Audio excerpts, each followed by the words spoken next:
Salut tout le monde, je suis vraiment ravi d'être là. Normalement, ça devrait être Christy et Fiona, mais c'est comme ça la vie. Christy récupère un petit peu. Et aussi, on a un super bon message aujourd'hui. Je voulais juste vous parler vite fait du fait que nous sommes dans une saison, comme vous savez bien, très très intéressante, très... je ne sais pas comment expliquer, franchement, c'est difficile, c'est compliqué. Il y a personne qui a traversé dans ce sens depuis, je ne sais pas, même quelques millénaires.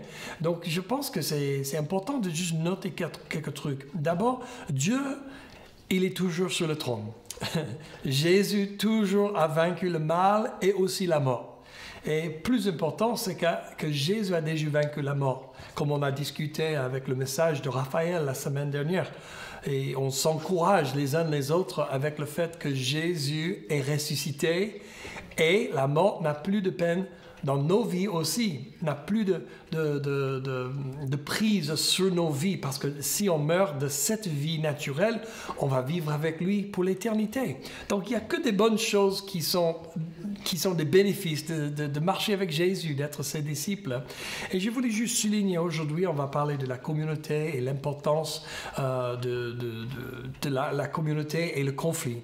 Donc Fiona va présenter un petit peu sur la communauté, et moi je vais présenter un petit peu sur le conflit, et après on va se rejoindre pour parler peut-être quelques minutes avant de poser quelques questions. Mais soyez encouragés, Dieu est toujours vivant. Jésus, il est sur le trône. Le Saint-Esprit qui t'a sauvé, qui t'a guéri déjà, il est toujours en train de nous sauver dans nos âmes, dans toutes zones de nos émotions. Il est toujours en train de faire son œuvre, de nous faire ressembler à Jésus-Christ, le Fils de Dieu.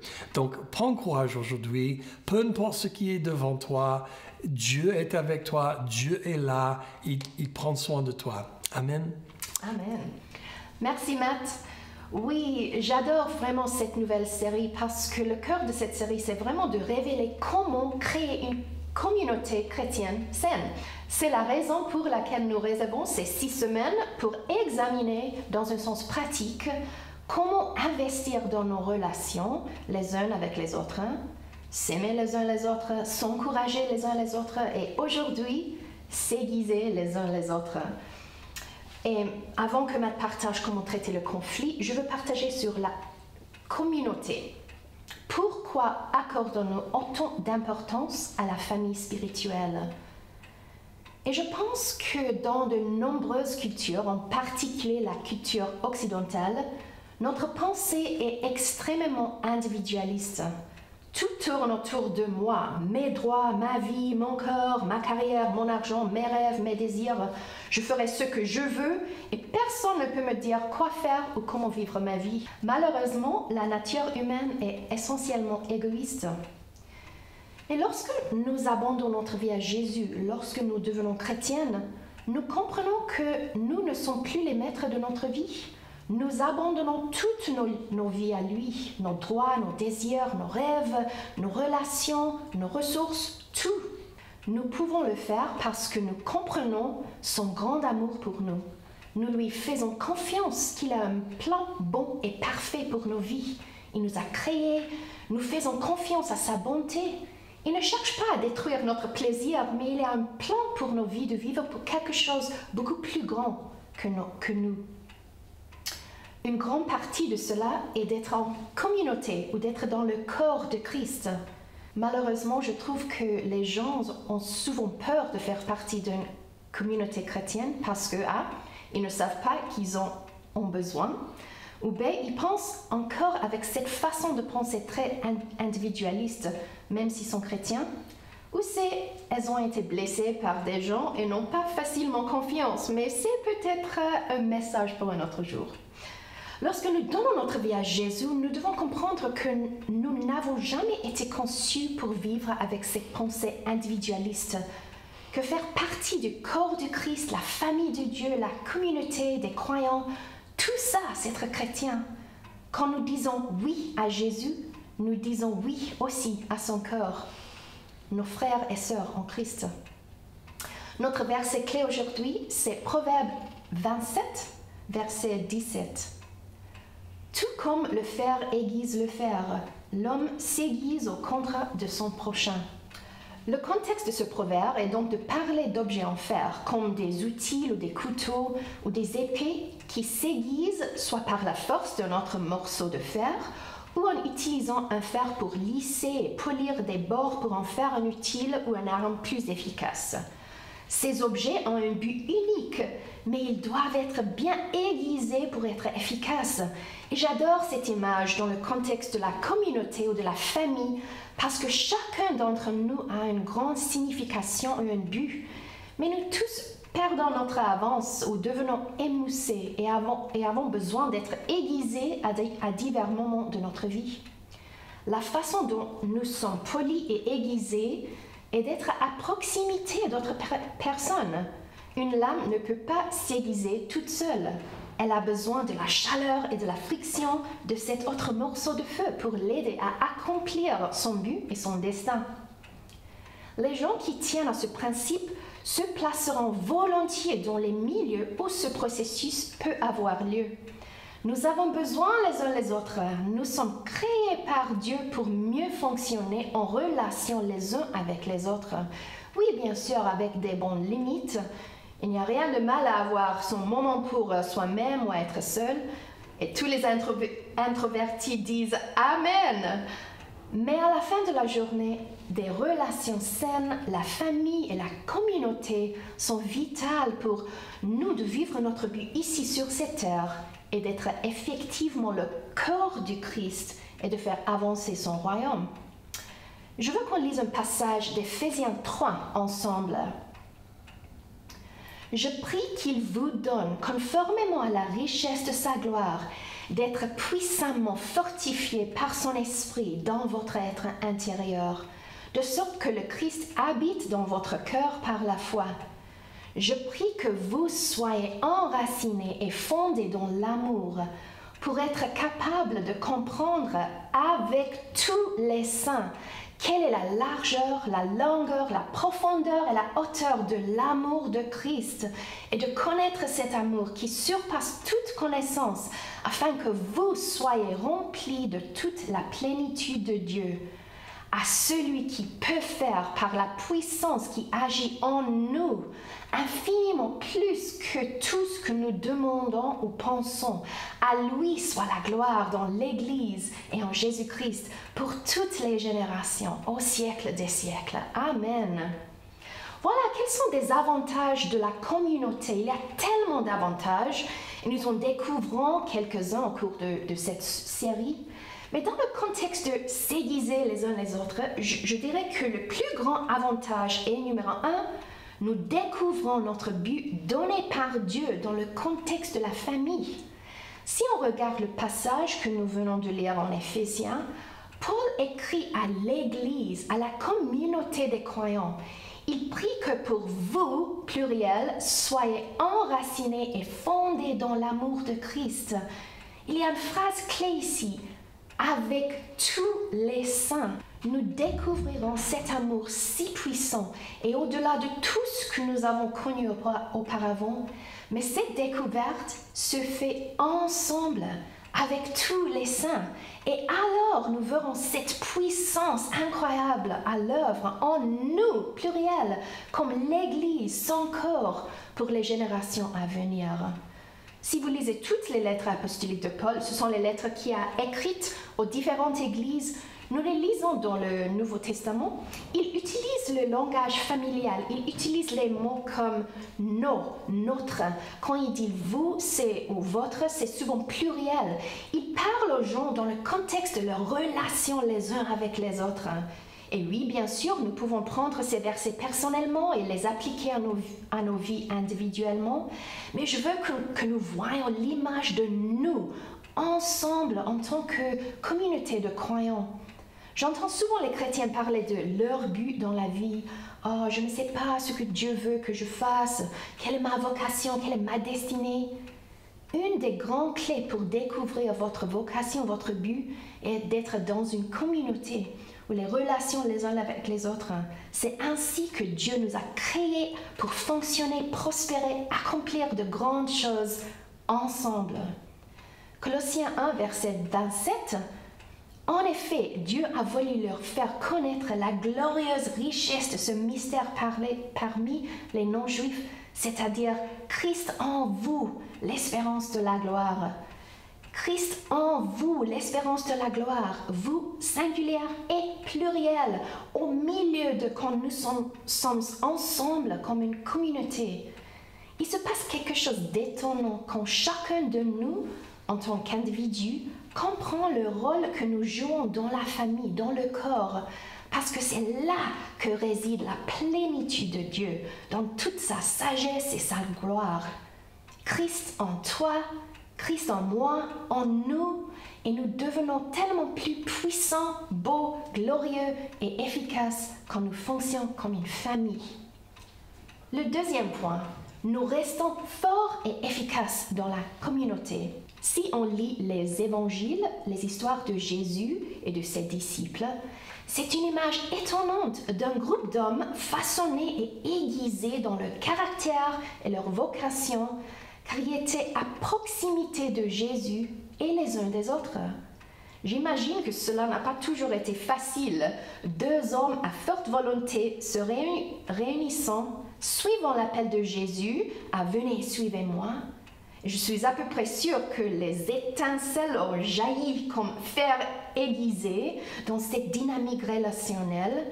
Mais à la fin de la journée, ces hommes, lorsqu'ils ont dit oui à l'appel de Jésus, se sont retrouvés en relation étroite les uns avec les autres. Et ils ont changé le monde ensemble. Waouh, c'est la communauté des croyants dont je veux faire partie, où nous découvrons ensemble notre dessein donné par Dieu, sous la direction de Jésus, mais en relation les uns avec les autres. Nous pouvons accomplir beaucoup plus ensemble. Et le troisième point, nous demeurons protégés et en sécurité dans la communauté. Je suis sûre que vous serez tous d'accord, cette période de la COVID-19 a été difficile parce que nous avons été forcés de nous isoler dans une certaine mesure. Et je peux voir que cela a eu des répercussions sur beaucoup de gens, pour moi aussi. J'ai remarqué que dans certains domaines de ma vie, je deviens un peu émoussée et inefficace quand je ne me mets pas intentionnellement dans des positions de connexion. En fait, j'ai dû me repentir devant le Seigneur en préparant ce message parce que je peux voir les effets de l'isolement dans ma vie. C'est facile de se coincer un peu, surtout pour les introvertis. Les extravertis pensent probablement « De quoi tu parles, Fiona ?» Mais quoi qu'il en soit, nous devons faire un effort pour rester en contact avec les gens. Peut-être c'est un appel téléphonique ou un appel Zoom, un café avec une amie ou se retrouver dans un petit groupe. Mais il faut faire un effort pour garder cette connexion.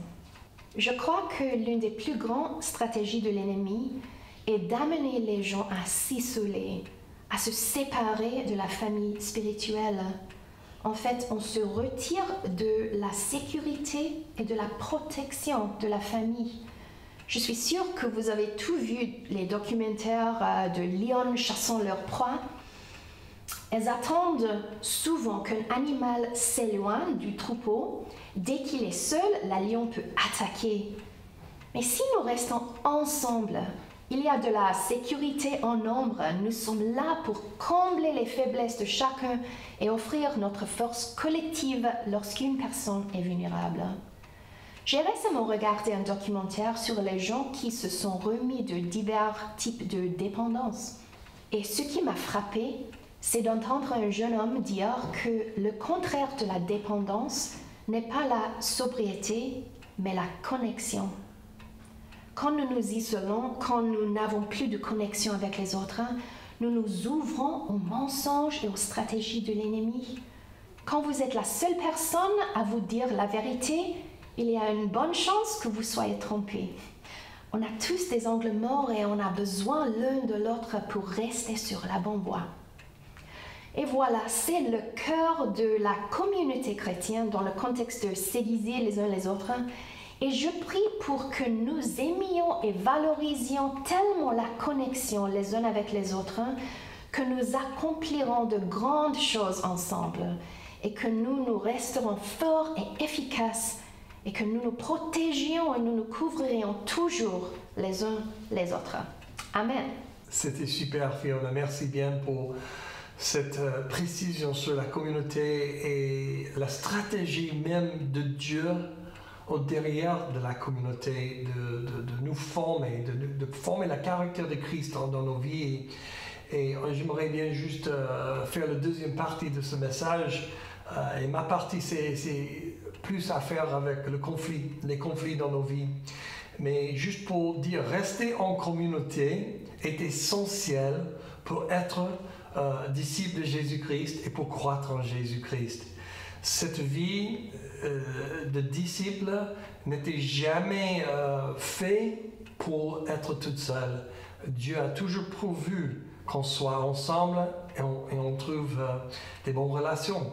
Donc, inévitablement, cela mènera à des conflits.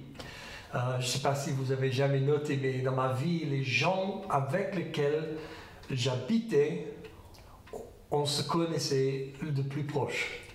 Et c'est avec eux j'ai eu beaucoup plus de conflits qu'avec les gens que je n'habitais pas avec.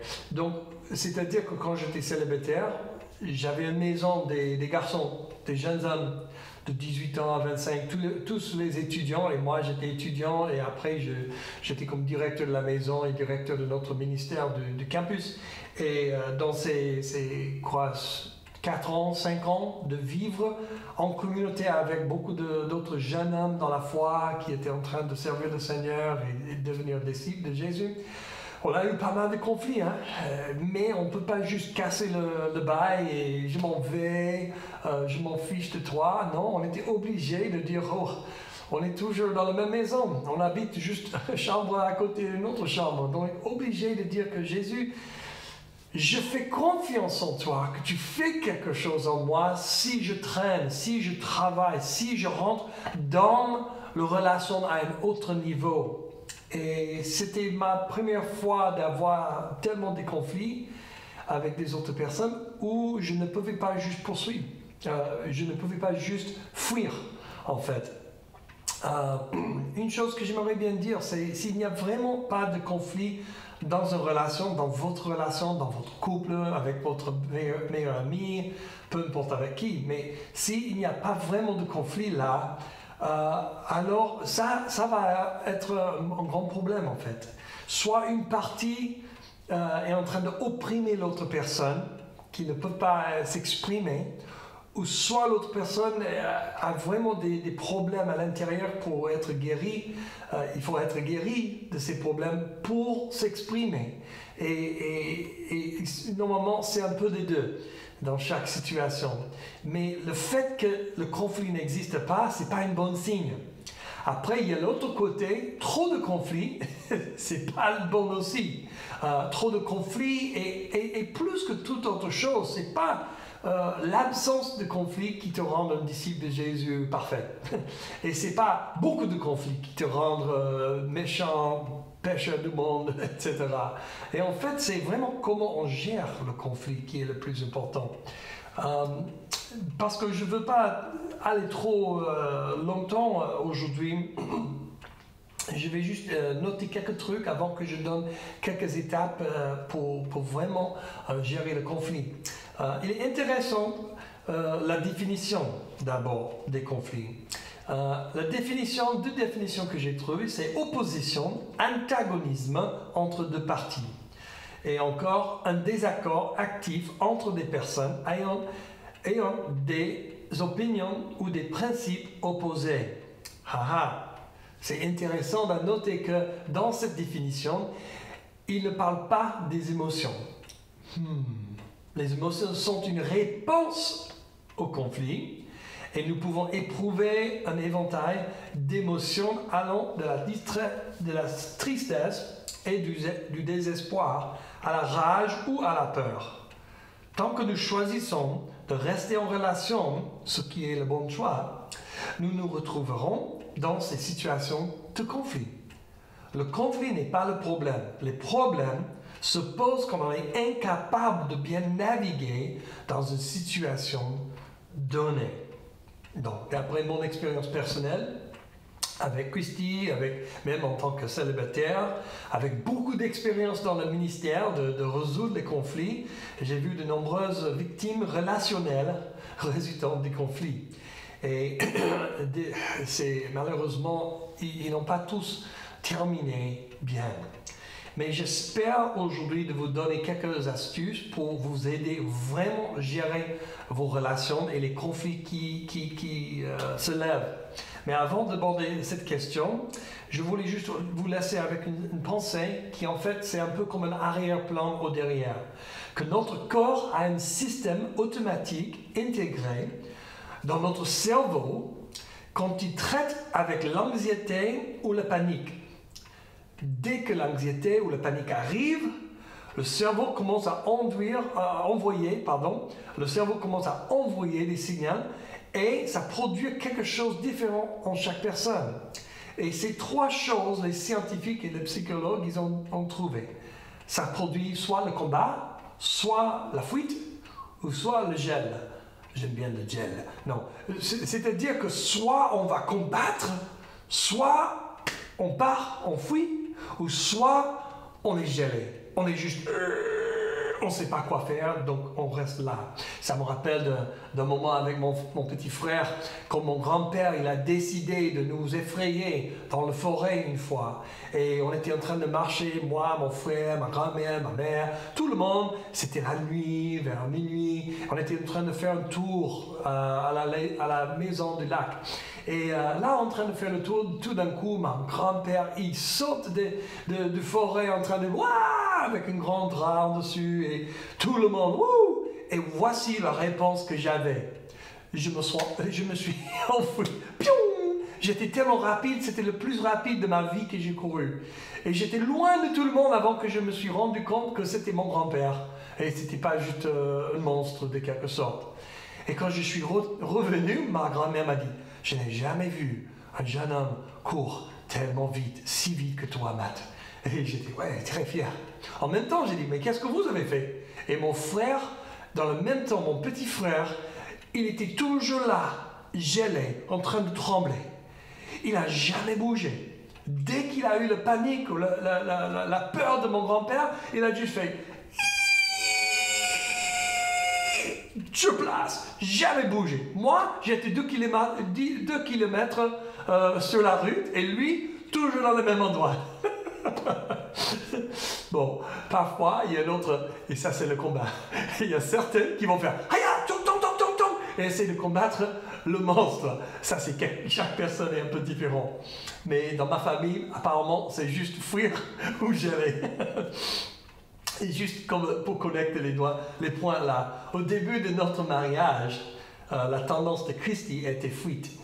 Et la mienne était le combat. Parce que j'avais compris, j'ai commencé à apprendre des différentes choses avec mes frères dans la maison où on habitait ensemble. Et dans cette ambiance, j'ai commencé à apprendre en Jésus-Christ comment, en fait, pas juste fuir. Heureusement, parce que Christy était déjà bien douée de fuir. Mais moi, j'étais un peu trop combatif. Là, je voulais attaquer le problème. Et elle voulait juste fuir. Et donc, oh là là, on passait des jours parfois en silence parce qu'on n'était pas assez mûrs pour gérer les conflits. Et ça nous a fait peur, tous les deux. Que, oh là là, qu'est-ce qui va arriver dans notre mariage? Mais au cours des 20 dernières années, nous avons eu suffisamment de pratique avec les conflits pour que la fenêtre de silence ait été grandement diminuée. C'est toujours douloureux quand le conflit devient intense, mais nous sommes engagés les uns envers les autres. Et nous embrassons le conflit et continuons de travailler à le surmonter. Nous sommes tous meilleurs pour cela et nous avons, nous l'espérons, grandi en profondeur de caractère et ressemblant un peu plus au Christ qu'avant. Donc c'est très important. Maintenant, on va juste couvrir 4 points sur comment gérer correctement les conflits, bibliquement. Numéro 1, c'est de maintenir l'honneur. Toujours protéger cet esprit d'honneur. Honorer l'autre personne. Ce n'est pas parce que nous ne sommes pas d'accord avec quelqu'un d'autre que nous avons le droit de le traiter avec un manque de respect. Jamais. La Bible, en Proverbe 15, 1 dit « Une réponse douce détourne la colère ». Donc, deux petites parties qui font partie de maintenir l'honneur, c'est d'abord éviter le langage avec accusation. En Apocalypse 12, on voit qu'il dit que notre accusateur, c'est Satan, c'est pas l'autre personne. C'est notre ennemi, l'accusateur des frères, c'est Satan. Nous ne voulons pas suivre ses traces. C'est tellement important, mes amis, mes frères et sœurs. Si on pouvait juste avoir ça, ça serait un miracle. Imaginez-vous, les gens qui m'écoutent dans votre couple, les gens qui sont mariés, je parle à vous dans ce moment. Si vous pouvez juste arriver de voir que c'est Satan qui est à l'attaque tout le temps pour accuser ton époux ou ton épouse contre toi, il faut juste savoir ça. Là, boum, bam, la lumière s'allume et on peut dire, ok, il y a un combat spirituel là. C'est pas juste lui contre moi ou elle contre moi. Il y a un autre ennemi qui essaie de nous diviser et nous attaquer. Amen. Donc il faut savoir. Donc je ne vais pas faire beaucoup d'autres, autrement que citer Romains 12, 10 qui dit « Quant à l'amour fraternel, soyez pleins d'affection les uns pour les autres. Quant à l'honneur, étant les premiers à le rendre aux autres. » L'honneur, c'est tellement important dans le royaume de Dieu. C'est une valeur inébranlable. Et quand on protège et on maintient l'honneur dans nos relations proches, Dieu peut agir largement. La deuxième partie de ce premier point, c'est poser des questions et écouter la réponse. Bien souvent, nous voulons simplement convaincre l'autre personne que nous avons raison. Et en fait, souvent, c'est le problème, la faiblesse, c'est de toujours en train de penser ce que je vais dire prochainement au lieu d'écouter ce qu'ils sont en train de dire. Je n'ai jamais fait ça. Mais la Bible, en Jacques 1, 19, dit « Soyez prompts à écouter et lents à parler. » Hello, il y a quelqu'un qui m'écoute, qui m'entend, qui entend la parole de Dieu. Soyez prompts à écouter et lents à parler. Il est essentiel d'apprendre à avoir des conversations conflictuelles, saines, pour protéger la relation pendant ces moments. Au lieu de dire, par exemple, « Tu m'as blessé », vous pouvez dire « Mes sentiments ont été blessés lorsque tu as dit ». Au lieu de dire « Tu étais en retard », tu peux dire « Tu t'es rendu compte que tu étais en retard ?» Posez comme une question. Bon, peut-être ça ne te plaît pas, mais vous pouvez imaginer autre moyen de dire des choses, de poser des bonnes questions qui en fait ne piquent pas dans cet esprit d'accusation et au lieu de « excusez-moi, peut-être j'ai mal compris, il y a un problème là, ça m'a fait mal, etc. etc. » Donc c'est à vous de décider comment vraiment poursuivre ça. Donc ça m'amène, deuxième point. Donc le premier point, c'est maintenir l'honneur. Deuxième point, poursuivre la conversation, c'est-à-dire continuer la conversation. Il ne faut pas juste avoir une conversation, ok c'est bon, c'est fait, prochaine chose. Ah non, non, non. La conversation est ouverte, il vaut mieux de garder la conversation ouverte. À long terme, c'est souvent le cas avec les enfants, toujours garder la conversation ouverte. C'est la même chose avec nos meilleurs amis. On a tous des amis. J'espère que vous avez des bons amis, des frères et des sœurs avec lesquels vous accrochez très bien. Il faut traiter le problème, résoudre le problème, mais dans ces conflits, continue à parler de ce conflit et des problèmes qui ont causé ce problème au début. Parce que cette conversation ouverte va continuer à ne pas donner une place pour l'ennemi de retourner dans cet endroit. Et en Éphésiens 4, 27, 6, la Bible dit de ne pas laisser le soleil se coucher sur notre colère. Point. Je ne vais pas continuer, j'ai des autres choses. Si vous voulez lire des notes, vous pouvez les suivre. Le troisième point, c'est apprenez à vous repentir. Donc on a commencé avec quoi? on a commencé avec maintenir l'honneur. Numéro 2, poursuivre la conversation. Et troisièmement, apprendre à vous repentir. Personne n'aime bien ça. Je n'ai jamais vu des gens tellement orgueilleux que dans l'église. Les gens qui disent, mais j'avais raison, pourquoi je dois me repentir? Peut-être que tu n'étais pas raison. Peut-être que tu penses que tu avais raison. Peut-être que tu avais raison sur un point, mais pas deux, pas trois. Il y a toujours un endroit pour être humble. Mais les chrétiens, depuis des années, ils ont du mal à se repentir. Ils vont juste laisser parler, et après juste laisser le truc par terre, la personne en train de blesser, le sang qui coule. Ils disent, bon, il faut apprendre comment pardonner, hein? Je m'en vais, Dieu m'a pardonné, blablabla. Il y a une gentillesse. Il y a une vraie relation à maintenir ici. Et si vos parents ne vous ont pas appris cela à un jeune âge, cela peut être très difficile pour vous. J'ai commencé à regarder les enfants à l'école quand mes enfants commençaient à l'école. Et j'ai regardé combien c'était pas normal pour un enfant de dire désolé, mes excuses, pardonne-moi. C'était un apprentissage. Et si les parents, ils s'en fichent de tout le monde, ils vont pas apprendre leurs enfants de le faire. Désolé si c'est le cas pour vous, soit tes parents, soit ton autorité qui t'a élevé. Mais peu importe ton excuse, aujourd'hui tu sais mieux maintenant. Donc il faut travailler en dessous. Ça fait aucune douleur, ça fait pas un problème de dire je suis désolé, mes excuses. En fait, ça te rend humble. C'est le seul problème qui arrive, c'est que tu te rends humble devant Dieu et c'est là où la grâce de Dieu coule. Mais si on ne se repent pas, on ne reçoit pas la grâce de Dieu pour approfondir et de créer le caractère de Christ en nous et d'aller plus profond dans nos relations saines avec des gens, avec notre communauté. Donc, 3 étapes pour se repentir. Assumer ce qui a été réellement fait. J'ai du mal à entendre les gens qui disent « Hey, désolé pour ce que j'ai fait. » Mais qu'est-ce que tu as fait? Si j'ai fait si j'ai fait quelque chose de mal, désolé. Ah oui, si tu as fait quelque chose de mal contre moi, je suis désolé. Est-ce que ça vraiment compte? Est-ce que quelqu'un t'a déjà raconté quelque chose comme ça? Si j'ai fait quelque chose de mal contre toi, c'est comme tu n'entends rien dès qu'il dit si. Si j'ai fait quelque chose. Oui, tu as fait quelque chose de mal et ça n'aide pas. C'est toujours la même réponse dans ma vie et tous les... Non, mes frères, mes sœurs, il faut arriver à la maturité. Et la maturité assume ce qui a été fait réellement.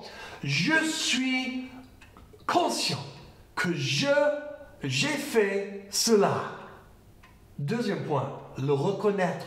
Je l'ai fait. C'est ça qui a été fait, c'était moi. Et le troisième point, ensuite demander pardon. Désolé, s'il te plaît, pardonne-moi, toutes mes excuses. Mais si on commence juste par ça, incroyable, les résultats incroyables. Peut-être il y a des gens qui sont dans notre église aujourd'hui, normalement, vous êtes là, merci déjà, et vous êtes en train de dire, mais dans quelle relation? Peut-être vous avez une relation avec un ami, peut-être c'est avec ton époux, ton épouse, peut-être tu as une relation avec moi, et tu es en colère de quelque chose. Peut-être que tu n'es pas content avec comment j'ai dit quelque chose. Peut-être j'ai fait un truc ou j'ai pas fait assez. J'ai pas communiqué assez. Désolé que je n'ai pas communiqué assez. Oh, je suis en train d'apprendre dans cette saison. Hein? Je suis désolé pour ces choses. Mais souvent, des gens comme moi qui sont des gérants, on gère avec une vision devant nous et on n'est pas conscient tout le temps où on a laissé tomber des choses, où on a basculé quelqu'un, où on a énervé quelqu'un. Donc c'est important quand quelque chose arrive dans ta vie, il faut que tu vas vers cette personne, tu dis des choses, comme on a déjà touché ces choses tout à l'heure. Donc c'est important de voir ça. Peut-être que vous avez un problème avec un leader de petit groupe ou un assistant leader ou quelqu'un dans votre petit groupe. Il faut traiter ces situations. Il faut apprendre comment repentir pour ce que tu as fait, ou peut-être ils ont fait quelque chose et demander le pardon, ou est-ce que tu peux juste rentrer dans la discussion de ce qu'ils ont fait et peut-être ils vont arriver de se repentir aussi. Par exemple, j'ai eu tort de parler de vous à quelqu'un qui n'était pas à l'écart de la situation. Je suis désolé, pardonnez-moi, s'il vous plaît. La repentance, c'est comme on rentre dans le royaume. C'est comment on est né de nouveau. Mais aussi la repentance, c'est un style de vie quotidienne. Parce que quand je passe juste 2 secondes avec mon Maître Jésus-Christ, quand je suis dans la parole ou dans la prière, je suis rendu face à face avec celui qui est parfait. Et c'est comme un miroir de me montrer combien je suis faible, égoïste et poursuivant de tous mes propres désirs. Et je suis obligé devant lui. Mais juste pour continuer cette pensée, je suis face à face avec mes faiblesses, mes péchés, mon égoïsme et tout cela, mais aussi dans la lumière de tout ce qui est bon. Il est tellement bon, il est tellement miséricordieux, il est tellement gracieux, il est juste dans toutes mes situations. Donc je suis contre, c'est moi qui est faible, qui est pécheur, qui a fait du mal, mais c'est lui qui est tellement bon, et ça me rend repentant. Et on voit ça en Romains 4 qui dit « La bonté de Dieu qui nous gère vers la repentance. » C'est la bonté de Dieu qui nous gère vers la repentance. Quand on est sauvé, mais aussi quotidiennement, nous devons vivre les vies de repentance quotidienne. Amen. Donc, 4e point, apprendre à pardonner. C'est probablement plus dur que de se repentir. Le repentance exige de l'humilité, le pardon exige confiance et vulnérabilité. C'est dur, mais nous devons engager des choses difficiles. C'est dans notre engagement des choses difficiles qu'on commence à croître et à approfondir avec Dieu. Si on n'ose jamais faire des choses difficiles, on ne va jamais élargir la place de notre tente et les cordes de nos tentes. Dieu veut t'élargir. Il veut te grandir, te croître, te faire grand en lui, mature en lui, capable à gérer les conflits. Et le pardon, c'est la base de toute notre existence aujourd'hui. Sans Jésus-Christ, toi et moi, on ne peut pas être pardonné. Sans le pardon de Jésus-Christ dans nos vies, on ne peut pas même pardonner les autres. Mais comment osons-nous de ne pas pardonner quelqu'un d'autre quand Dieu nous a déjà pardonné? Pas possible. La même miséricorde que Dieu nous a donnée, on doit redonner aux autres aussi. Honte sur nous si on ne pardonne pas. Au moins qu'on ne ose pas essayer de pardonner.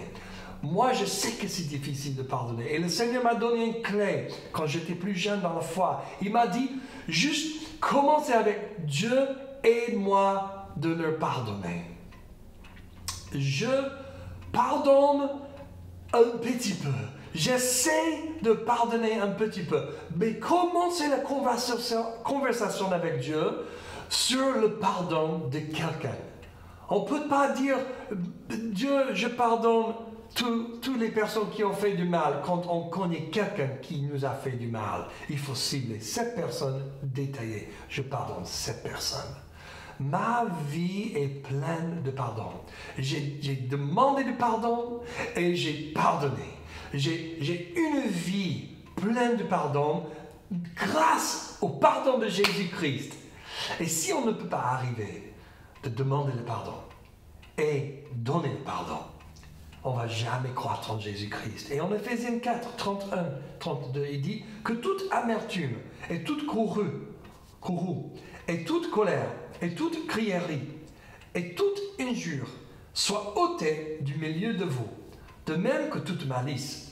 Mais soyez bons les uns envers les autres, compatissants, vous pardonnant les uns les autres, comme Dieu aussi en Christ vous a pardonné. J'imagine qu'on va avoir un de nos séries qui va parler de pardonner. Donc peut-être, désolé si j'ai volé le message de quelqu'un. Mais en conclusion, le conflit correctement traité dans le contexte de la communauté développe la profondeur de caractère, nous amenant à ressembler plus à Jésus. Quelle joie de ressembler à Jésus de plus en plus. Il y a 3 réactions normalement à la panique, l'anxiété et le stress, comme dans ce moment. Combattre, fuir, geler. Où est-ce que vous êtes en train de faire? Qu'est-ce que tu fais avec la panique de Covid-19? Est-ce que tu combats? Est-ce que tu fuis? Est-ce que tu gèles? C'est quoi la réaction normale? Quand tu regardes sur l'Internet, tu vas voir qu'il y a beaucoup de monde qui combat. Il y a aussi des gens que tu ne vois pas de tout sur l'Internet. Ils sont silencieux parce qu'ils sont soit gelés ou soit ils sont en train de fuir. Il y a des gens même qui fuient physiquement dans une zone, dans un champ, dans une campagne. Ils essaient de s'éloigner de toute la société parce qu'ils ont peur. 4 points. Honorez toujours les autres. Continuez la conversation. Repentez-vous et pardonnez. Et le 5e état, c'est le clé. Recommencez. Honorez. Continuez la conversation. Repentez et pardonnez. Voici ce qui est le message aujourd'hui. Et on peut juste prier, Fiona et moi, pour vous maintenant. OK. Bon, merci Fiona. Et j'espère que vous pourrez réaliser des bonnes choses de ce message. Il y a des questions, si vous voulez, qui sont sur les notes. Et aussi, on va passer dans l'appel papoter dans le foyer, le Zoom. Donc, cliquez sur le lien qui est dans le chat et nous rejoindre pour une petite discussion autour de ces questions qu'on a posées. Que le Seigneur vous bénisse. Passez une super bonne journée et un bon dimanche. Fiona, dernière parole? On va juste prier. On va prier. Merci Seigneur pour ta grâce. C'est ta grâce qui nous donne la grâce pour les uns les autres. Merci pour ta parole, pour ta présence dans nos vies. Et merci pour, Saint-Esprit, que c'est toi qui nous guide, c'est toi qui nous aide de vraiment investir dans nos relations, dans la communauté chrétienne saine. Et merci Seigneur pour ce temps autour de ta parole ensemble et merci pour chaque personne qui écoute ce message ce matin, que tu les bénis au nom de Jésus. Amen. Amen. Amen. Bon dimanche.